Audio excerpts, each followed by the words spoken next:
တို့ရဲ့ video တွေမှာလို့ကြည့်ရမှာလေငါတို့ကမင်းတို့ထက်ပိုပြီးတော့ senior ကြတယ်မင်းတို့ထက်ပိုပြီး profitable ဖြစ်နေတဲ့ trader ကြီးတွေကိုသွားပြီးတော့ငါတို့ကကြည့်မှာပေါ့ကျွန်တော်ကဒီကိစ္စနဲ့ပတ်သက်ပြီးတော့ခုမှလေးနဲ့ပြပြမယ်ပေါ့နော်ဘာလို့ကျွန်တော် music industry ကိုချက်တော့သွားပြီးတော့ကြည့်ကြမယ်ဟိုရင်တော့ကဆိုတော့ဝင်းခူးလို့ပေါ့စိုးဝင်းဝင်းတို့ဒါထွင်တင်လို့ပေါ့နော်အများကြီးရှိတယ်ဆိုတော့သူတို့ရဲ့တခြင်းတွေကိုလည်းကျွန်တော်ကဒီဘက်မှာပြန်ပြီးတော့ remix လုပ်တာရှိတယ်ပေါ့နော် recover ပြန်ဆိုတာတွေလည်းရှိတယ်ဆိုတော့ဒါတွေကဘာလို့လုပ်တာလဲဆိုတော့နောက်မှ generation တွေကဟိုးကတချင်းကြီးတွေဟိုဘယ်ကမလေးစားရမှာလေးစားတယ်ဒါပေမဲ့သူတို့ကဘယ်လိုပြောလဲအခုခေတ်ဖန်တီးမှုနဲ့ရှင်းလိုက်လို့ရှိရင်နောက်တော့အရန်ပြင်းဖို့ကောင်းပါတယ်ပေါ့နော်ဆိုတော့သူတို့ကအစ်စ်ပြန်ပြီးတော့အခုခေတ် generation တွေအကြိုက်ပြန်လဲဖန်တီးတယ်ရှေ့ရမူလရတာကိုလည်းမပြန်ဘူးဒါပေမဲ့အခုနောက်ပိုင်း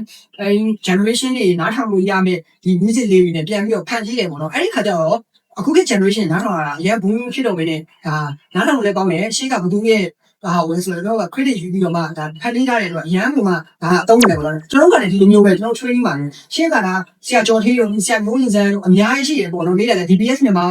ကိုရီဆိုလို့ရှိရင်လည်းအရန်ကမှငါကောင်းတယ်ပြီးလို့ရှိရင်ဒါဆရာဆွဲတို့ပေါ့နော် NW လက်ကသူတို့ရဲ့ဖန်တီးမှုတွေကလည်းအရန်ကောင်းတယ်သူတို့ကလည်းတကယ်ကို senior ကြတဲ့အတူတူပါဒါပေမဲ့ကျွန်တော်တို့ကလည်းကျွန်တော်တို့တက်နိုင်တဲ့ပုံစံလေးတွေနဲ့ကျွန်တော်တို့ကကျွန်တော်ပြန်ပြီးတော့ဖန်တီးတယ်ကျွန်တော်တို့ဒါအကုန်လုံးဆိုတော့ knowledge တွေကိုပြန်ပြီး share လုပ်နေဆိုတော့ဒါသူတို့ကပြန်ပြီးတော့မှ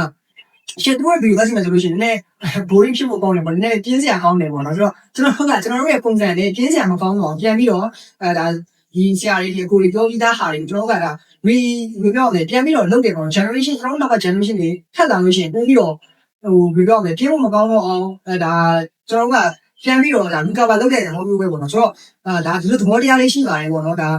အခုချိန်မှလည်းရတယ်ကျွန်တော်တို့ video တွေကြည့်ဒါမှမဟုတ်ရင်ဒီဆရာမျိုးဆရာကျော်ကြီးတို့ပြီးလို့ရှိရင် DPS မြန်မာတို့ပြီးရင်ကိုစွဲတို့ review တော့ကြည့်လို့ရှိရင်ရတယ်မရအောင်မရတယ်ဒါပေမဲ့ကျွန်တော်တို့ကလည်းနောက်တက်တဲ့ generation တွေကကျွန်တော်တို့ပုံစံလေးတွေနဲ့ကျွန်တော်တို့ပြန်လဲဖန်တီးခြင်းဖြစ်ပါတယ်ခင်ဗျာဆိုတော့အားလုံးပဲနားလည်တယ်လို့ဆိုပါတယ်အားလုံးကျေးဇူးတင်ပါတယ်ခင်ဗျာ